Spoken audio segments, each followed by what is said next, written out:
Welcome back to another episode of the Fishbowl with Jade, the place where we take the conversations that people are having behind closed doors, at kitchen tables, during long phone calls, on first dates, and sometimes only in their own minds. And we place them right here in the bowl for discussion. If you're new to the Fishbowl, welcome. If you're one of our returning listeners, thank you for continuing to join me as we navigate some of life's most interesting, complicated, and thought-provoking topics. One thing I've learned over the years is that some of the most powerful conversations aren't the ones where everyone agrees.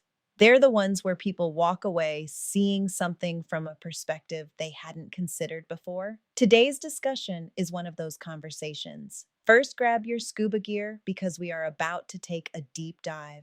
This episode was inspired by a discussion I recently had with my adult daughter. We were talking about the dating scene, relationships, the challenges people face when trying to find meaningful connections, and how difficult it can be to determine what information is important when you're getting to know someone. As we talked, we found ourselves discussing the kinds of questions people ask when they're trying to decide whether a relationship has long-term potential. Some questions are easy, some questions are expected, but then there are questions that immediately change the atmosphere of a conversation. Questions that make people sit up a little straighter, questions that can reveal not only information about the person being asked, but also something about the person doing the asking.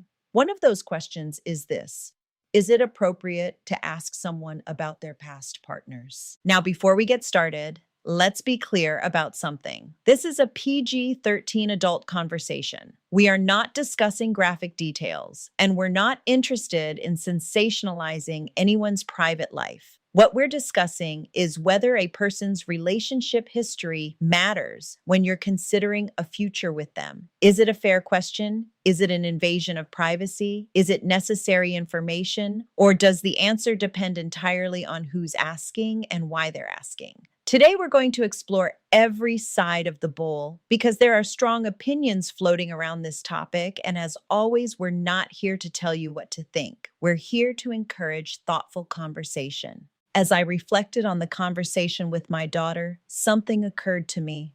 Dating may look different today than it did 20 years ago. People meet through apps, social media, networking events, mutual friends, and countless other ways. We have more access to information than any generation before us. We can see photos, videos, comments, likes, follows, and years of online activity before we've even had a first date. Yet despite all of this information, people are still asking the same question they've always been asking: can I trust this person? Beneath all the technology, all the modern dating terminology, and all the relationship advice flooding social media, that's what most people are really trying to figure out. Can I trust you with my time? Can I trust you with my heart? Can I trust you with my future? And because people are trying to answer those questions, they often find themselves looking toward the past. The interesting thing is that when someone asks about your past relationships, they may not actually be asking about your past relationships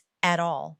Think about that for a moment. When someone asks, "Tell me about your relationship history," what they're often trying to discover is whether you're emotionally available. They're trying to determine whether you've healed from old wounds. They're trying to understand what you've learned from your experiences. They're trying to figure out whether you're carrying unresolved baggage that could affect the relationship they're trying to build with you. Sometimes people think they're asking one question when they're actually asking 5 or 6 questions at the same time. The challenge is that not everyone realizes it. Let's be honest for a moment. Most of us have probably asked questions that we weren't truly prepared to hear the answers to. We wanted honesty, we wanted transparency, we wanted the truth, until the truth showed up wearing an outfit we didn't expect. Then suddenly, honesty became uncomfortable. That's one of the dangers of asking deeply personal questions. Sometimes the answer isn't what creates the problem. Sometimes our reaction to the answer creates the problem. We say we want openness, but are we prepared to extend understanding when someone trusts us enough to be open? One side of this discussion believes that asking about past partners is completely reasonable, especially if you're considering a serious relationship. These individuals often argue that relationships are significant investments of time, energy, emotion, and trust. They believe people have a right to gather information that helps them determine compatibility. They aren't necessarily interested in judging someone. They simply want context. They want to understand the experiences that helped shape the person standing in front of them today. They want to know what lessons were learned, what mistakes were made, what growth occurred, and what expectations might exist moving forward. From their perspective, avoiding these conversations may actually create more problems than having them. Supporters of this viewpoint often compare relationship discussions to other areas of life. When people apply for jobs, employers review work history. When people make financial decisions, they often examine past performance. When people make major life choices, they typically gather information before moving forward. Why should relationships be any different? If you're considering sharing your life with someone, isn't it reasonable to want to understand the experiences that contributed to who they are today? These individuals would argue that discussing relationship history isn't about punishment, it's about understanding. However, another group sees things very differently. They believe a person's past belongs to them and that people deserve privacy. They argue that growth should matter more than history. They believe that who someone is today should carry more weight than choices made years ago.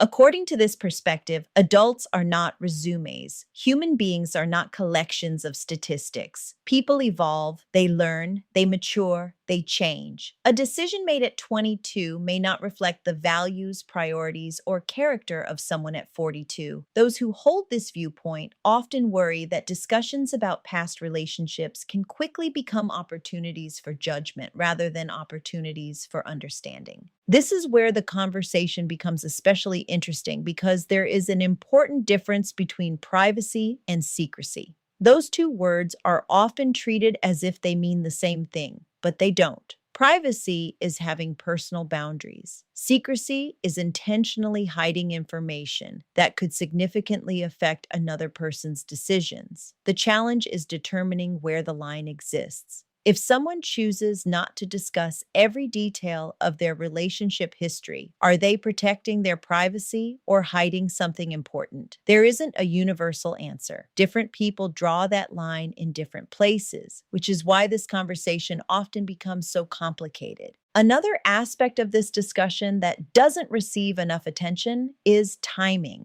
Timing changes everything. The same question can feel completely different depending on when it's asked. Imagine sitting across from someone on a second date and being asked deeply personal questions about your entire relationship history. For many people, that would feel invasive. Now, imagine having that same conversation after a year of building trust, sharing experiences, and establishing emotional safety. The question itself hasn't changed, but the context has. Trust changes the way questions are received. Without trust, questions can feel like interrogations. With trust, questions can feel like opportunities for connection. I also think we need to discuss something many people don't like admitting. Sometimes people ask questions because they want understanding. Other times they ask questions because they're comparing themselves to people they've never met. That's a dangerous place to operate from. Comparison has a way of stealing peace. You ask a question, you receive an answer. Suddenly, you're measuring yourself against memories, experiences, and people who aren't even present. You begin creating stories in your mind about situations you never witnessed. You start competing with ghosts, and before long, you've turned information into insecurity. That's why I believe it's important for people to examine their motives before asking certain questions. What are you truly looking for? Understanding, reassurance, validation, confirmation of your fears? The answer matters. Let's talk about health because this is another reason people sometimes ask about relationship history. Many adults believe health-related conversations are essential before becoming physically involved with someone. From this perspective, these discussions aren't about judgment, they're about responsibility. They're about making informed decisions and protecting both parties involved. Most reasonable people would agree that mature conversations about health are important. The challenge is making sure those conversations remain focused on responsibility rather than becoming opportunities to criticize or shame someone. Respect should always remain at the center of the discussion. Now, let's swim into an area of the bowl that often creates strong reactions: soul ties and emotional attachments. Some people believe that intimate relationships create lasting emotional, spiritual, or psychological connections that continue influencing future relationships long after the relationship itself has ended. Others reject the concept entirely. But even among those who don't believe in soul ties, many still acknowledge that experiences leave impressions. A painful betrayal can affect trust. A healthy relationship can teach valuable communication skills. A toxic relationship can create fears that take years to overcome. Whether you call it a soul tie, emotional baggage, life experience, or simply personal history, most people would agree that our experiences influence us. The question isn't whether experiences matter. The question is how much they should matter when evaluating a potential future together. Another layer of this conversation involves the double standards that often exist in society. Let's be honest, people are not always judged equally when discussing relationship history. The same experiences may be interpreted differently depending on gender, culture, age, or social expectations. That's uncomfortable to discuss, but it's true. Fairness requires consistency. If we believe people deserve grace, then grace should be applied equally. If we believe people should be evaluated based on character and growth, then those standards should be applied equally as well. Examining our own biases may be one of the most valuable outcomes of this entire discussion. Now, let's raise the stakes a little higher and talk about marriage. This is where many people who disagree on other aspects of the conversation suddenly find themselves reevaluating their position. Dating casually is one thing, marriage is another. Marriage often involves shared finances, children, long-term planning, family responsibilities, medical decisions, and countless other aspects of life. Because the stakes are higher, some people believe the expectation of transparency should also be higher. Others maintain that everyone deserves privacy regardless of relationship status. This is one of those areas where there may never be universal agreement. However, it does raise an important question. What information is necessary for informed commitment? And what information remains personal regardless of commitment?